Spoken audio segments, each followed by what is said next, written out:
Damon Price was 42 years old, and until that Thursday afternoon in Atlanta, he believed his wife of 11 years was visiting her mother in Savannah. He was a structural engineer, a man who built things designed to last, who trusted what the blueprints told him. He had never once questioned Lydia's annual August trip. Not once in 11 years. But something had shifted when she came home that summer. Small things, wrong things. The kind of hairline fractures that only an engineer notices. So Damon booked a flight. He parked across from a Buckhead restaurant and he waited. And then he watched his wife walk through that door in a dress he had never seen, laughing before she even reached the entrance, and greet another man the way you greet someone who knows every part of you. He sat in that car with his camera, and his silence, and 4 months of quiet suspicion that had just become something else entirely. What Lydia didn't know, what she couldn't have imagined, was that the man she had underestimated for 11 years had just started taking notes. And what he was about to uncover went far deeper than one man in one restaurant. What Damon did next would cost her everything she thought she'd already secured. Before we jump into the story, comment where in the world you are watching from and subscribe because tomorrow's story is one you need to hear. The numbers on the page blurred as Damon Price squinted at his calculations in the pre-dawn darkness. The kitchen's overhead light cast a warm glow across his work materials, blueprints, engineering specs, and a half-empty coffee mug that had gone cold hours ago. It was 5:47 a.m., and like every other morning, he was the first one awake. He adjusted his reading glasses and double-checked the load-bearing figures for the new office complex his firm was designing. Numbers had always made sense to him. They were reliable, consistent. If the math was solid, the structure would hold. It was that simple. The house around him was quiet except for the soft hum of the refrigerator. This was his favorite time of day, before the world fully woke up. The morning light was just beginning to creep through the kitchen windows he had specifically positioned to catch the sunrise when he designed this house 11 years ago. Every detail had been carefully considered, from the exposed wooden beams to the open floor plan that made Lydia's dinner parties flow so smoothly. Footsteps padded down the hallway, and Lydia appeared in her silk robe, perfectly put together even at this early hour.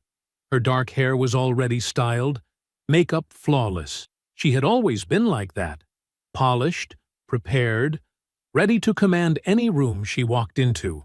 "You're up early," she said, pressing a kiss to his temple as she passed. "Again." "Just reviewing the Madison Street calculations." He watched as she moved efficiently through their kitchen, brewing her morning tea with practiced grace. "You always check everything twice," she said, but her tone was fond. This was their routine. Him with his numbers, her with her social calendar and event planning business. They had built a good life together, even if it wasn't exactly the one they'd imagined. The nursery upstairs was still empty, converted to a home office 3 years ago when they stopped trying. They didn't talk about it anymore. Some griefs were better left in comfortable silence. "The August trip is next week," Lydia mentioned, settling across from him with her tea. "I should start packing soon." Damon nodded. The annual pilgrimage to Savannah. 12 days every August when Lydia flew down to visit her mother and sisters. She'd been doing it since their 2nd year of marriage. He'd never minded. He used the time to visit his father in Greensboro, catch up on projects, breathe a little. "Tell your mom I said hello," he said, like he always did.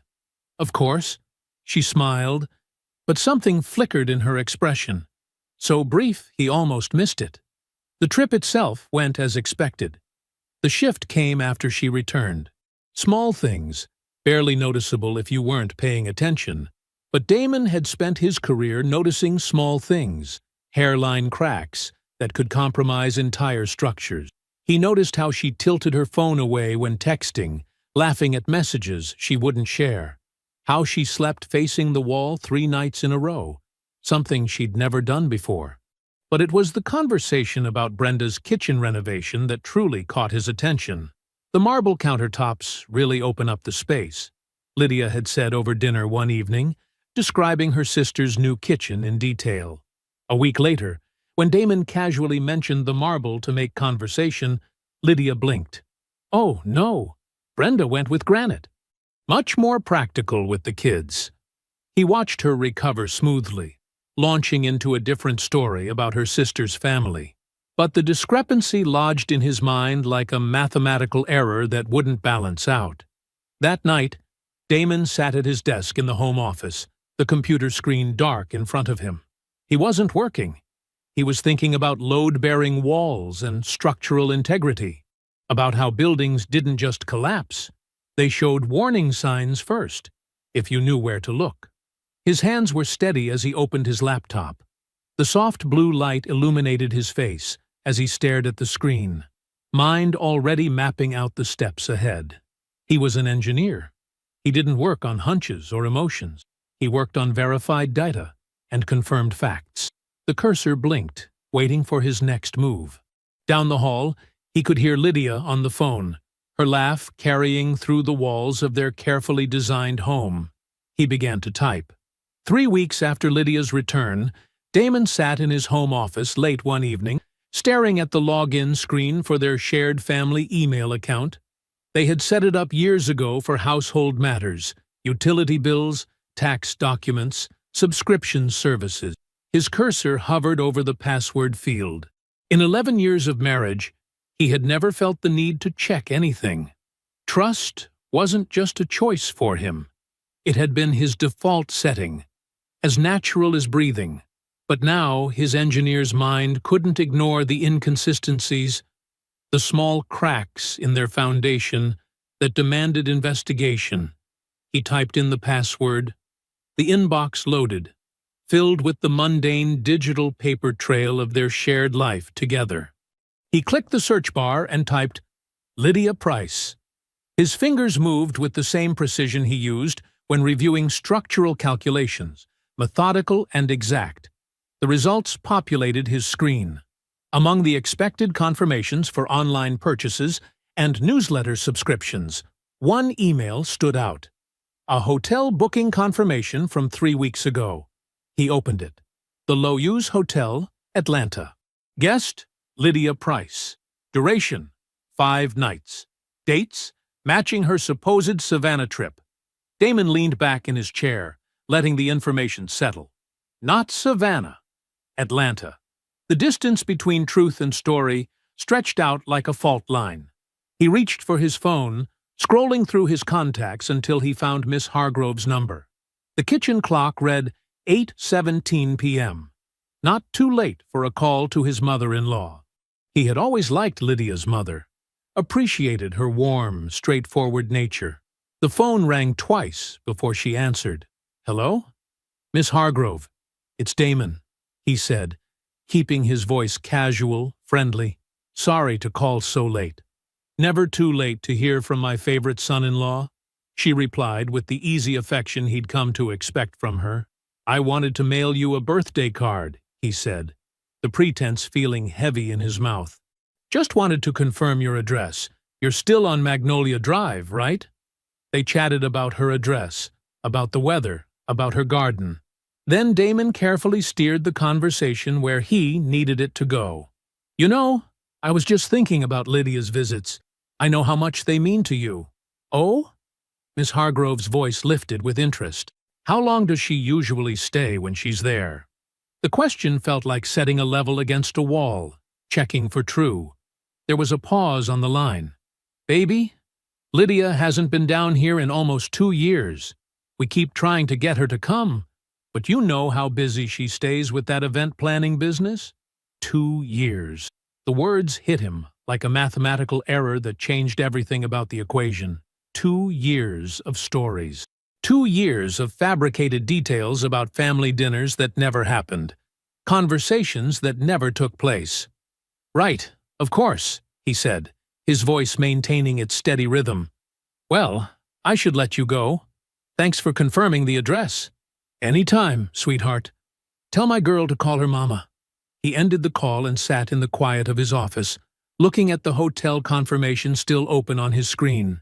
The truth had a weight to it, pressing against his chest. 20 minutes later, he was sitting in his car in the office parking garage. He had driven there without conscious thought, needing neutral ground to process what he'd learned.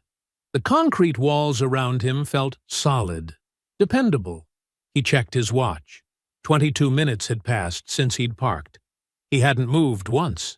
His phone showed a text from Lydia. "Working late?"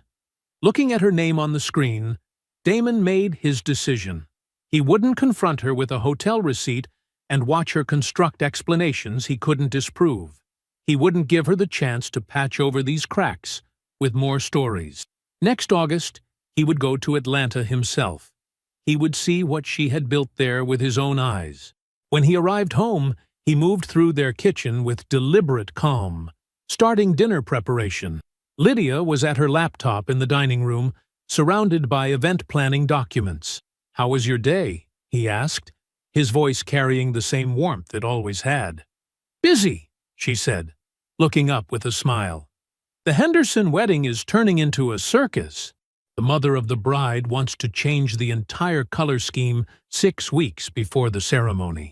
He listened to her talk about her day, about the clients and the complications, about all the small details that made up her version of their life.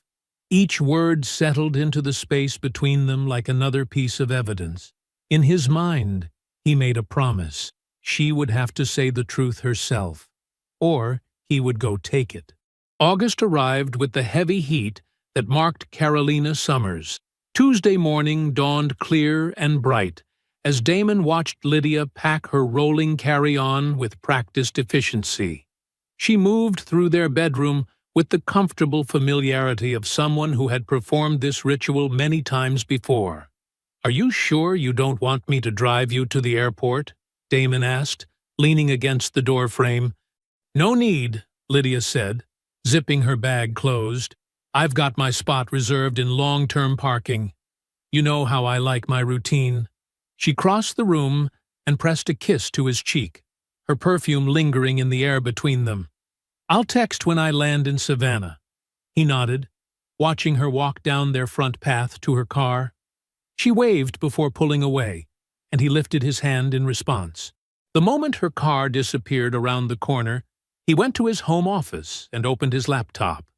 Wednesday morning, Damon called in a personal day at work, his first in over 8 months. He had already booked his flight to Atlanta under his own name, chosen a hotel different from hers, arranged everything with the same attention to detail he brought to his engineering projects. The itinerary note he'd found in Lydia's email drafts listed several locations and times, including a lunch meeting at an upscale restaurant in Buckhead scheduled for Thursday afternoon. He memorized the address, though he'd already looked up the location multiple times, studying the street view, identifying optimal observation points. Thursday afternoon found him parked in a rental car across from the restaurant, positioned where he could see both the entrance and the street-side tables through the large windows. The air conditioning hummed quietly as he waited, his hands steady on the steering wheel. At 12:47, Lydia appeared, walking down the sidewalk with the confident stride he knew so well. She wore a navy blue dress he had never seen before, fitted, professional, clearly chosen with care. Her laughter carried across the street as she approached the restaurant entrance, though he couldn't see who had sent the message that made her smile at her phone that way. Then Warren Cole stepped out of the restaurant to meet her. Damon recognized him from the corporate headshot he'd found online. Tall, well-dressed in a light gray suit that spoke of careful tailoring. Cole moved with the easy confidence of a man accustomed to commanding rooms and closing deals. What happened next wasn't quick or ambiguous. Cole's hand found the small of Lydia's back with practiced familiarity, settling there like it belonged. When he leaned in to kiss her, it wasn't a greeting between friends or even a tentative gesture. It was the kiss of a man who had done this countless times before, who knew exactly how she would respond. Damon lifted his phone and began taking photographs, not in anger, though the emotion was there, buried deep beneath layers of focused observation. But with the same methodical precision he brought to documenting structural defects. He needed evidence. He needed confirmation. 4 minutes of documentation gave him both. The drive back to his hotel passed in a blur of Atlanta traffic and afternoon sun. He ordered room service, a club sandwich and fries that sat untouched on the desk, while darkness crept into the room. He didn't turn on the lights.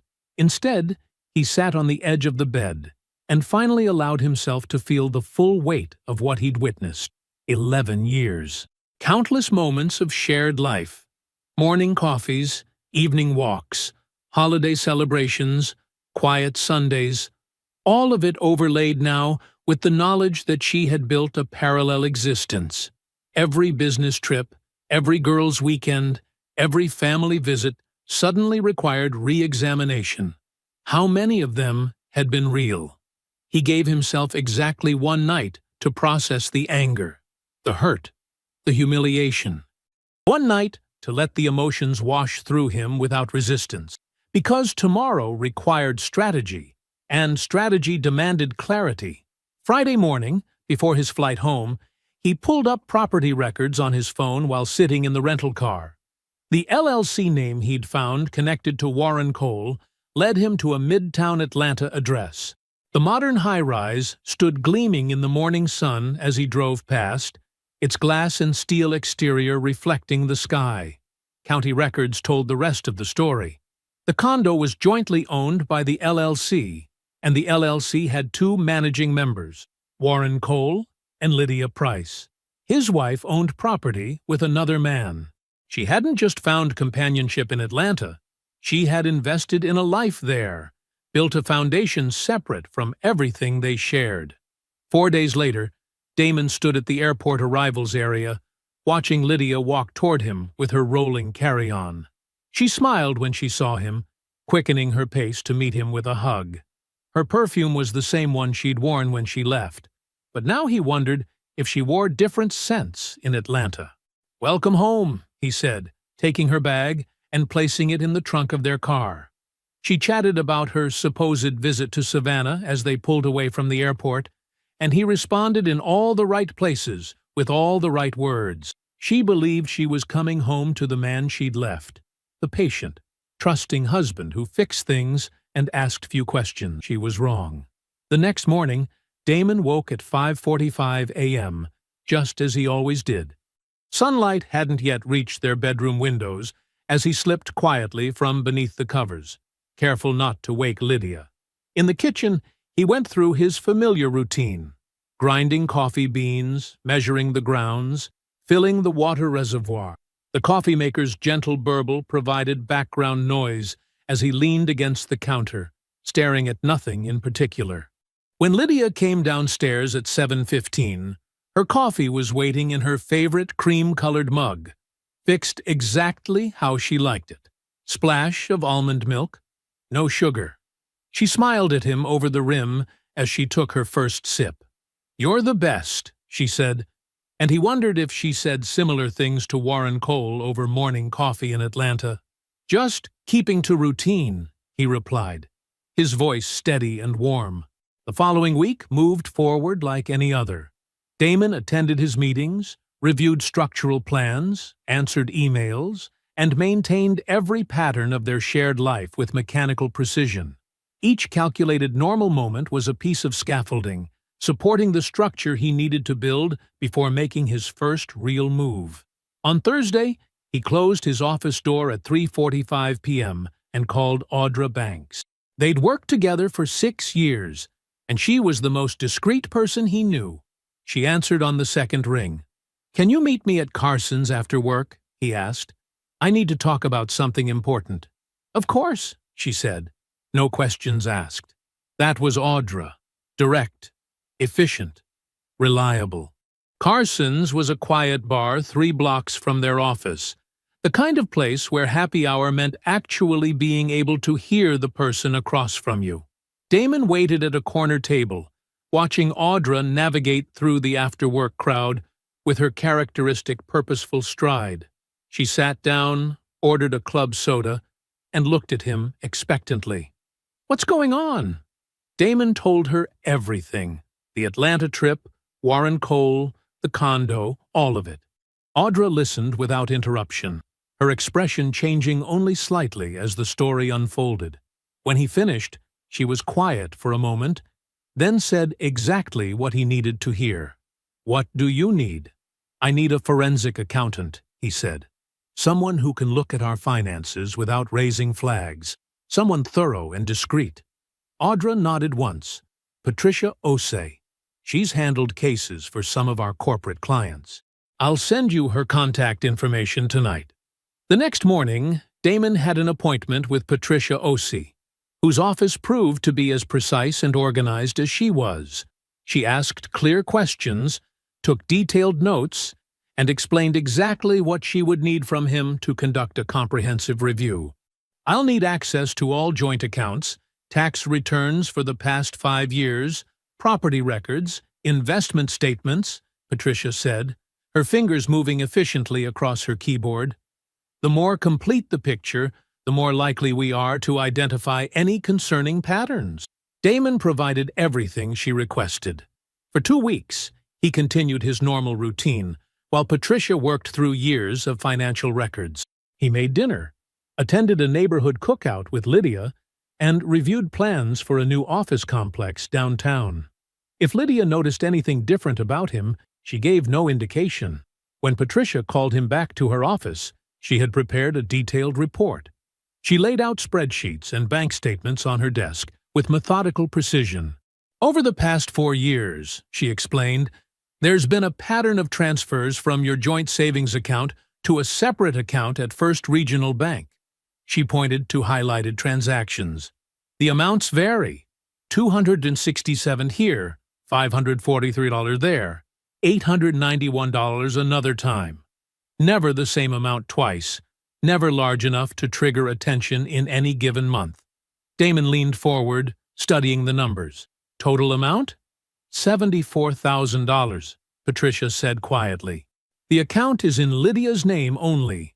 The pattern suggests deliberate accumulation, an exit strategy." Damon sat perfectly still, absorbing this new reality. His wife hadn't just been unfaithful, she'd been methodically preparing to leave him, building her escape fund one careful transfer at a time. The precision of it was almost admirable, in a horrible way. "Document everything," he said finally, his voice level. "I need copies of all transactions, account details, the full pattern." Patricia nodded. "I'll have the complete report ready by tomorrow afternoon." That evening, Damon stood in their kitchen, carefully coating chicken pieces in seasoned flour, while rice simmered on the back burner. The familiar motions of cooking helped steady his hands, measuring spices, layering flavors, building Lydia's favorite meal step by step. When she came home, the house smelled of smothered chicken and memories of countless other dinners just like this one. She came up behind him as he stirred the gravy, wrapping her arms around his waist. "It smells amazing," she said. They ate at their kitchen table, just as they always did. Lydia took her first bite and smiled broadly. "Perfect," she said. "You always make it perfectly." "I'm glad," Damon replied, and took another bite of dinner. The familiar 2-lane highway to Greensboro stretched before Damon like a meditation. Fields and farmland rolled past his window, the late morning sun casting long shadows across freshly harvested cornfields. He'd driven this route to his father's house hundreds of times over the years, usually with Lydia beside him. Today, he drove alone. Jerome Price's house sat back from the road, a well-maintained ranch-style home with neat flower beds and a covered front porch, where the mail carrier had delivered letters for 3 decades before becoming the homeowner. As Damon pulled into the gravel driveway, he saw his father already on that porch, seated in his usual wooden rocker, as if he'd been waiting. "You're early," Jerome said as Damon climbed the porch steps. It wasn't a criticism, just an observation from a man who had spent 30 years memorizing the precise timing of everything. "Traffic was light," Damon replied, settling into the second rocker. They sat in comfortable silence for a moment, watching a cardinal flit between the bird feeders Jerome maintained with the same attention to detail he'd once given his postal route. "You didn't bring Lydia," Jerome finally said. Again, not a question, just marking the deviation from pattern. "No." Damon turned to face his father directly. "I need to tell you something, and I need you to just listen first." Jerome nodded once, folding his weathered hands in his lap. He had the patient stillness of a man who had walked miles through rain and heat, learning to read streets, houses, and the people who lived in them. Nothing rushed Jerome Price. Damon started with Atlanta, the hotel confirmation, the restaurant, Warren Cole.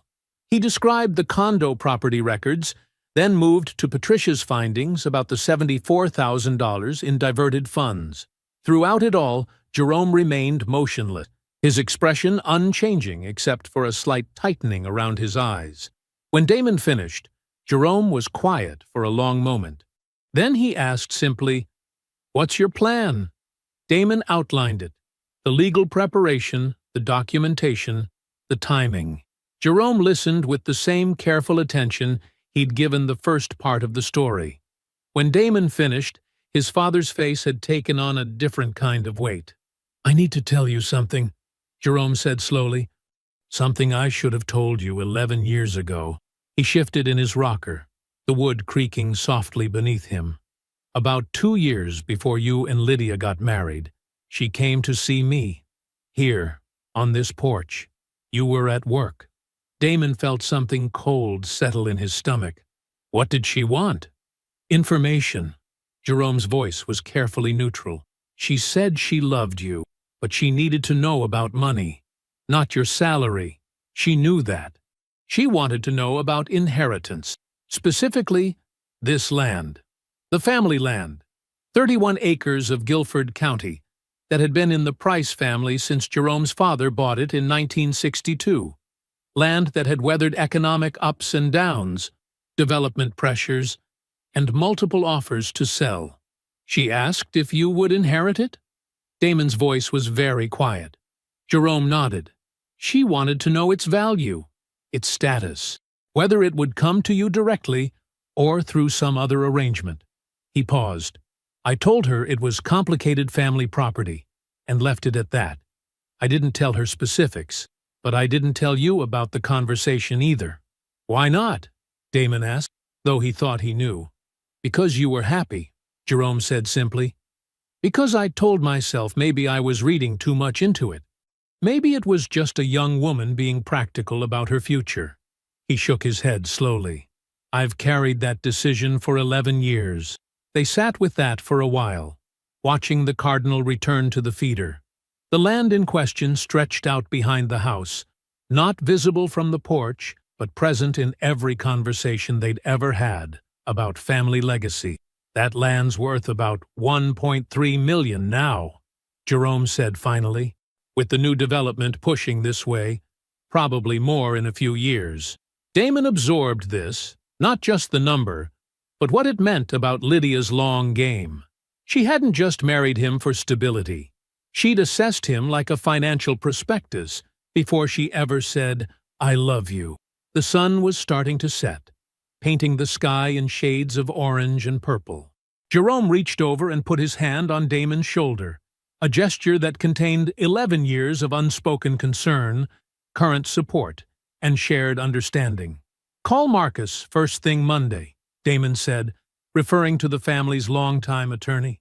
"We need to clarify the trust structure before any divorce filing. Make it absolutely clear this land stays in the Price family trust." Jerome's hand tightened briefly on his shoulder. No speech was needed. They sat together as darkness gathered, two men who understood exactly what needed to be done. Monday morning arrived with the kind of crisp autumn clarity that made everything feel more defined. Damon sat in the waiting room of Philip Okafor's law office, a leather portfolio containing months of careful documentation resting on his lap. The office itself spoke of precise competence, clean lines, modern furniture, and absolutely nothing decorative that wasn't functional. Philip Okafor emerged from his office exactly on time, extending a firm handshake. "Mr. Price, please come in."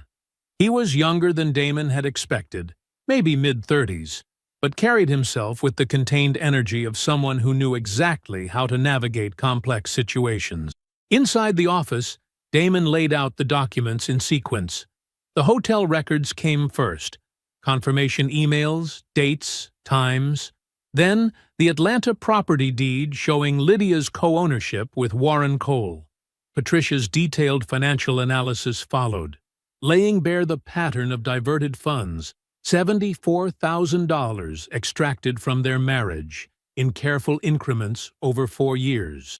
"The financial diversion is particularly significant," Philip said, studying Patricia's report. "This constitutes clear marital asset dissipation. She systematically removed funds from joint accounts without disclosure or agreement. That substantially strengthens your position." Damon nodded. "There's more." He described Jerome's account of Lydia's premarital inquiry about the family land. As he spoke, he watched Philip's expression shift subtly. "The timing of this is critical," Philip said, leaning forward. "If she files first, she could attempt to claim the Guilford County property as a marital asset. Has your father started the trust restructuring?" "His attorney began the paperwork this morning." "Good. If that completes before any filing, the land should be protected." Philip made several notes.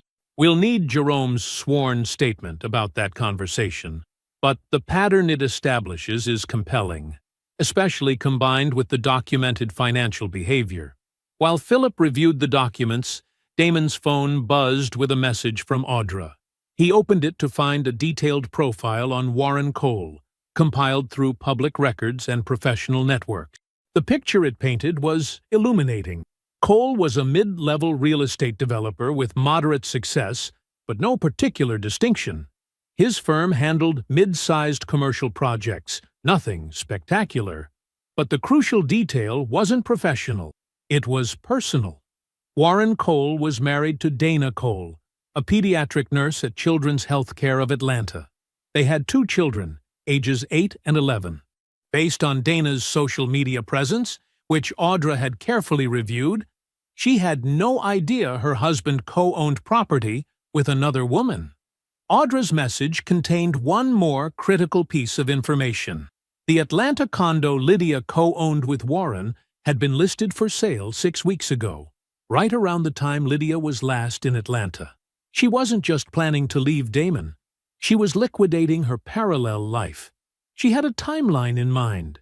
"Mr. Price?" Philip's voice brought Damon back to the present. "Are you ready to proceed with retaining my services?" Damon looked at the retainer agreement Philip had placed before him. The terms were clear, the strategy outlined. Everything Patricia had promised about Philip's precision was evident in the document. "Yes," Damon said, reaching for the pen. He signed his name with the same steady hand he used for engineering calculations. No hesitation, no flourish. Philip gathered the documents efficiently. "I'll begin preparing the filing immediately. We'll want everything ready to move quickly when the moment comes." "Understood." Damon stood, shaking Philip's hand again. "Thank you for your time." The drive home felt surreal in its normalcy. The same traffic patterns, the same route he'd driven countless times. He arrived to find Lydia already home, curled up on the couch with a book. "Hey," she smiled up at him. "Long day?" "The usual," he replied, settling into his usual spot on the couch. She turned on the television, finding some home renovation show they often watched together. They sat in what appeared to be comfortable silence, the familiar rhythm of their evening routine playing out like any other Monday. Damon felt completely calm. The documentation was in place. The legal framework was being constructed. Jerome's attorney was already moving to protect the family land. Everything was proceeding exactly as it needed to. On screen, a couple argued about kitchen countertops. Beside him, Lydia made a small comment about the tile choice. Damon responded appropriately, his voice carrying no trace of the morning's meetings or the weight of what he now knew. They sat together in the soft lamplight, two people watching television, saying nothing of significance. One of them believing everything was proceeding according to plan, the other knowing exactly whose plan would actually unfold. The November morning arrived with a gentle chill as Damon stood at the kitchen counter, preparing coffee. Lydia entered, already dressed for work, her heels clicking against the hardwood floors. "I've been thinking," she said, accepting the mug he offered. "I'd like to visit Caroline in Raleigh this weekend. It's been ages since I've seen her." Damon stirred cream into his own coffee. "Caroline from the event planning conference?" "Yes, exactly." Lydia's smile was easy, comfortable. "Just a quick weekend trip. I'll leave Friday after work and be back Sunday evening." He nodded, taking a sip. "Sounds nice.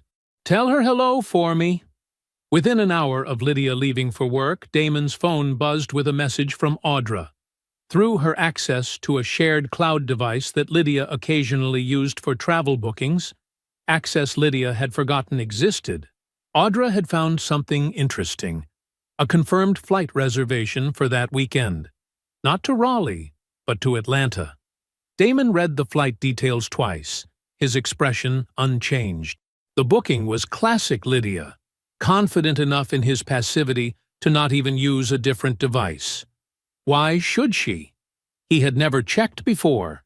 He went about his workday as usual, reviewing structural plans for a new office complex, attending 2 client meetings, and having lunch with a contractor.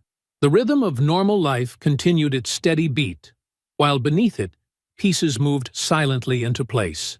Monday morning brought something unexpected.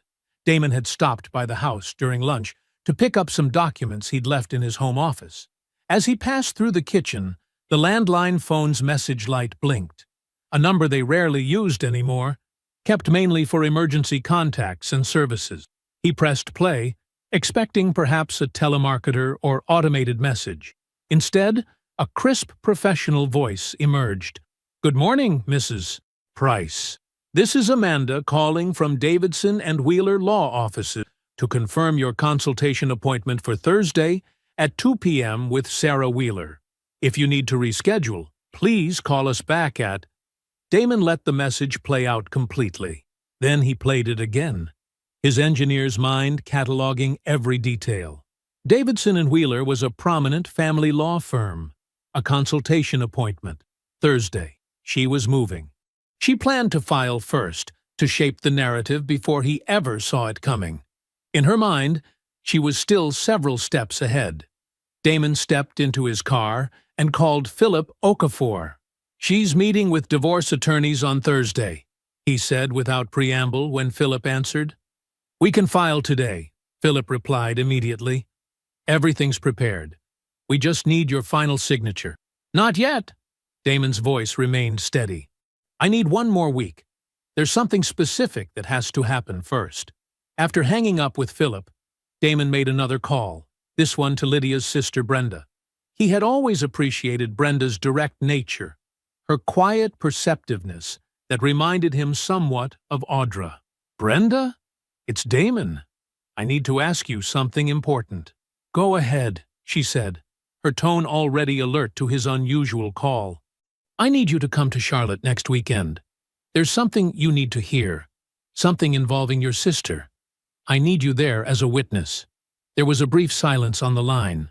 Then, "You found something." "Yes. I'll be there Saturday morning," Brenda said without hesitation. "I've been waiting for this call for longer than you know." His final call was to Jerome. His father answered on the first ring. "Son? It's time," Damon said simply. "Next Saturday." "Already on my way," Jerome replied. "Been keeping a bag in the car since we talked." That evening, Lydia returned from Atlanta, her weekend bag rolling behind her. She greeted him with a warm smile and a light kiss on the cheek. "Caroline says hello," she said, settling onto the couch. "We had the most wonderful brunch at this new place in downtown Raleigh. Amazing Eggs Benedict." Damon sat beside her, his face a perfect mask of interest. "Sounds nice," he said, and meant none of it. Everything was in place. Saturday morning arrived with a clarity that seemed almost deliberate. At precisely 9 o'clock, Jerome's truck pulled into the driveway. He entered without fanfare, nodding once to Damon before taking his seat in the living room armchair, the one that had been his whenever he visited, a small constant in a house about to shift forever. The next 45 minutes passed in measured silence. Damon checked his watch twice, not from anxiety, but from the same precise attention he brought to every blueprint review. At 9:45, Brenda's car appeared. She walked to the front door with purpose, her shoulders set in a way that suggested she had rehearsed this moment during her 5-hour drive. Lydia came downstairs at 10, dressed casually but well, the way she always dressed for family gatherings. Her smile faltered slightly when she saw the arrangement.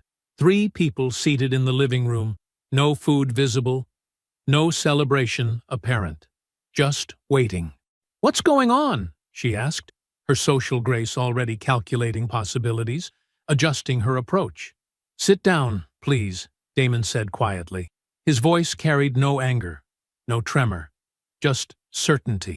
Lydia took the remaining chair, her eyes moving between the 3 faces.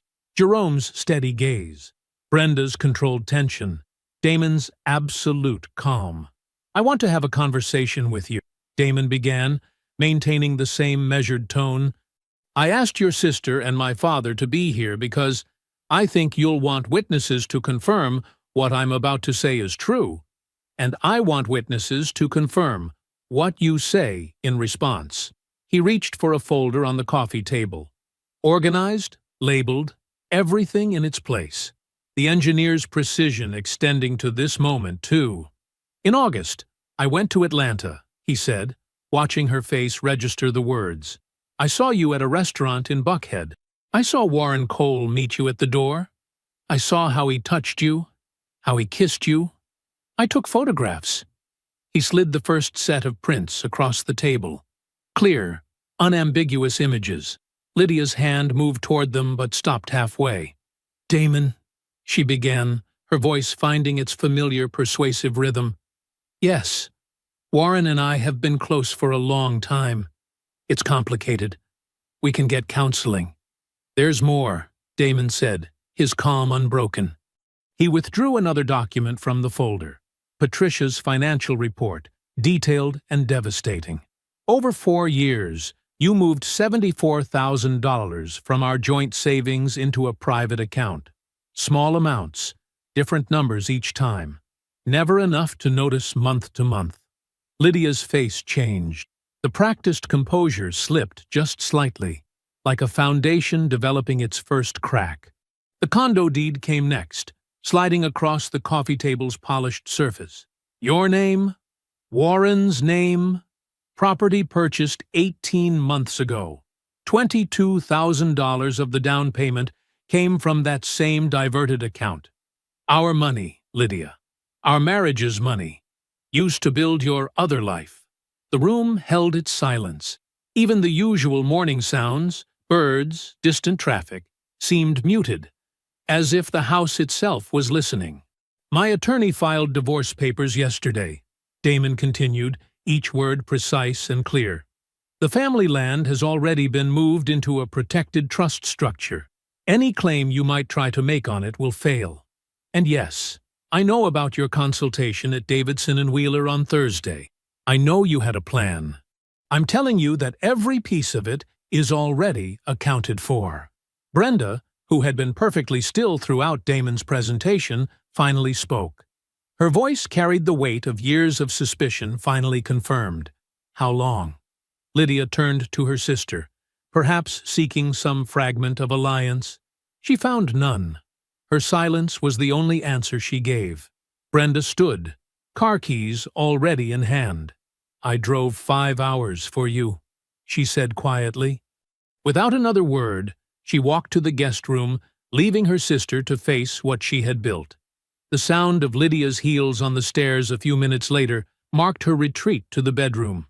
The living room held its peace. Father and son, settled in the aftermath of necessary truth. Jerome looked at his son, his expression carrying decades of quiet pride. "You handled that like a man." 4 words that said everything that needed saying. The legal process unfolded with the same measured precision that had marked everything in Damon's life. Each morning he walked into Philip Okafor's office, wearing the same calm expression, carrying folders organized by date and purpose. The engineer's mind at work, even in dissolution. "The dissipation finding is substantial," Philip explained during their first formal meeting. $74,000 over 4 years, with clear documentation of $22,000 being used for the Atlanta property. "It significantly alters the settlement dynamic." Damon nodded, his hands folded on the conference room table. "I don't want revenge. I want clarity." The negotiations proceeded along those lines. Lydia retained her personal accounts, the ones Damon hadn't known about until Patricia's investigation. She kept her car, a modest SUV that had been registered in her name. The Charlotte home, which Damon had helped design and held primary equity in, would be sold with proceeds distributed according to the original investment ratio. It was mathematics, not malice. Numbers on paper that told their own story. During the mandatory asset disclosure process, another layer emerged. Warren Cole's development firm had listed Lydia as a contracted interior design consultant on 3 Atlanta projects over the past 2 years. The income, never disclosed in their joint tax filings, created additional complications. "This strengthens our position further," Philip noted, reviewing the documentation. "Undisclosed income during marriage is a serious matter." Damon absorbed this information with the same steady gaze he brought to structural calculations. He made no comment about the revelation itself, only about its implications for the settlement terms. The professional consequences arrived like quiet tremors in the weeks that followed. A Charlotte developer named Marcus Chen, who had worked with Damon on several projects, asked about Warren Cole's firm during a casual lunch. "I heard some things," Marcus said carefully, "about their business practices." Damon didn't elaborate. He simply stated the documented facts, the undisclosed consulting arrangements, the property co-ownership, the timeline. Marcus drew his own conclusions. 2 weeks later, Warren's firm lost their anchor contract with Chen Development, a relationship worth millions in potential projects. Lydia's event planning business felt similar aftershocks. Charlotte's professional circles overlapped like Venn diagrams. Real estate, corporate events, design. Word moved through these spaces like water finding its level. Within months of the divorce filing, her client roster had contracted significantly. She never accused Damon of sabotage because there was nothing to accuse. He had never spoken an untrue word about her. The truth had simply become known. Brenda's role in the aftermath was equally measured. She stayed in Charlotte for 2 days after the confrontation, but not in the family home. She took a hotel room and met Lydia for coffee on neutral ground. "I'm not taking sides," Brenda said clearly, stirring her coffee without looking up. "But your silence in that living room when I asked you how long, that was an answer too." "You're my sister," Lydia had started to say. "Yes," Brenda cut in, "which is why I drove 5 hours to hear the truth, and why I stayed to tell you this. What you did wasn't just to Damon. It was to everyone who trusted you. Don't ask me to help you rebuild that trust until you understand the difference." The divorce proceedings continued through their prescribed steps. Each meeting, each filing, each disclosure building toward an inevitable conclusion. Damon attended every session with the same careful attention he brought to site inspection, present, focused, and professionally detached. When the call finally came, Damon was at his kitchen table, the same spot where he had first noticed something off in Lydia's behavior all those months ago. Philip's voice carried the formal tone of completion. "It's done," he said simply. "The judge signed the final decree this morning. You'll have the official copies by tomorrow." "Thank you," Damon replied, his voice steady. He set the phone down on the table's polished surface. The morning sun caught the grain of the wood, the same pattern he had studied so many times before, while reviewing calculations, while drinking coffee, while building a life he thought would last forever. He sat there for a long moment, letting the finality settle into the quiet space.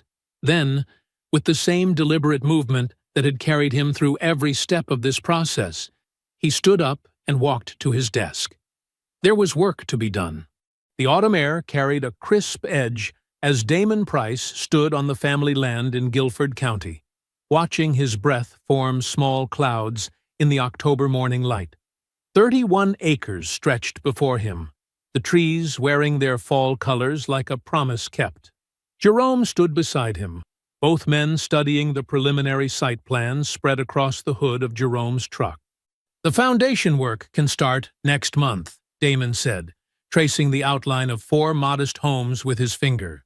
"We're keeping the old oak trees intact, building around them instead of through them."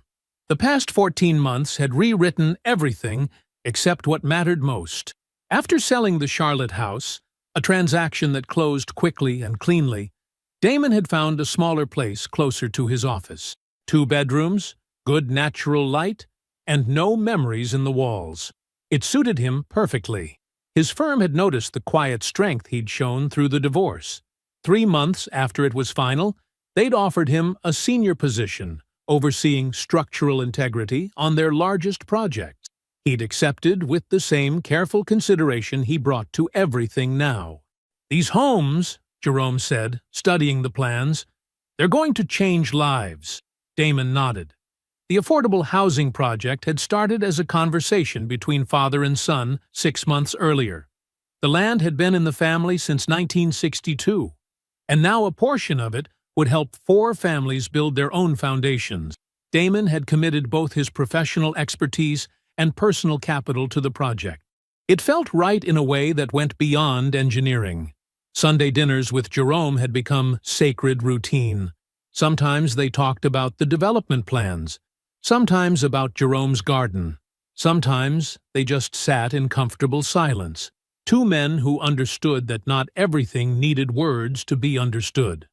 His friendship with Audra had deepened into something neither of them had to work at. She'd stop by his office with coffee, or he'd help her troubleshoot a difficult client proposal.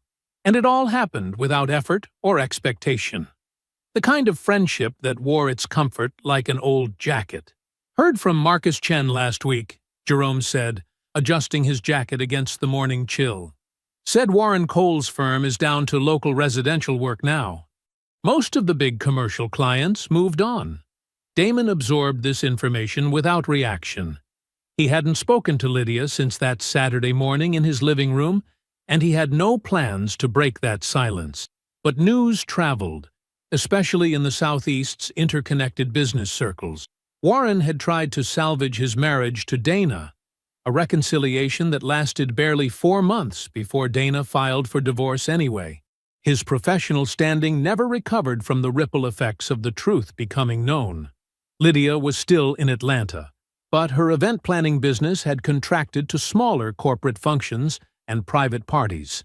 The life she'd sacrificed everything for, the gleaming high-rise existence with Warren, had evaporated like morning dew. She was learning to live in a narrower world than the one she'd imagined for herself. "Foundation work looks solid," Jerome commented, tapping the engineering specifications. The morning sun caught the silver in his hair as he studied the documents with the same attention to detail he'd once brought to his postal route. Damon moved a stone with his foot, feeling the solid earth beneath it. This land had outlasted every storm, every season, every choice, just like the men who'd held it in trust. The 4 affordable homes would be built with the same care that had marked everything in his life now. Deliberate, precise, and aimed at something larger than himself. The preliminary site plan showed more than just building footprints and utility lines. It showed legacy reimagined. The Price family land would help other families build their own stories. It was, Damon realized, the most meaningful work he'd ever done. A red-tailed hawk circled overhead, riding the morning thermals. Jerome watched it for a moment, then turned to his son with quiet pride in his eyes. Your grandfather would have liked you, he said simply. Damon looked out over the land, the old trees that would shelter new homes, the soil that had held his family's footsteps for 60 years, the future taking shape in careful measurements and considered plans. I fixed it, he said. He meant the land. He meant his life. He meant himself. I hope you enjoyed that one. Be sure to like the video and subscribe so you don't miss the next story. I've picked out 2 more for you that I think you'll really like.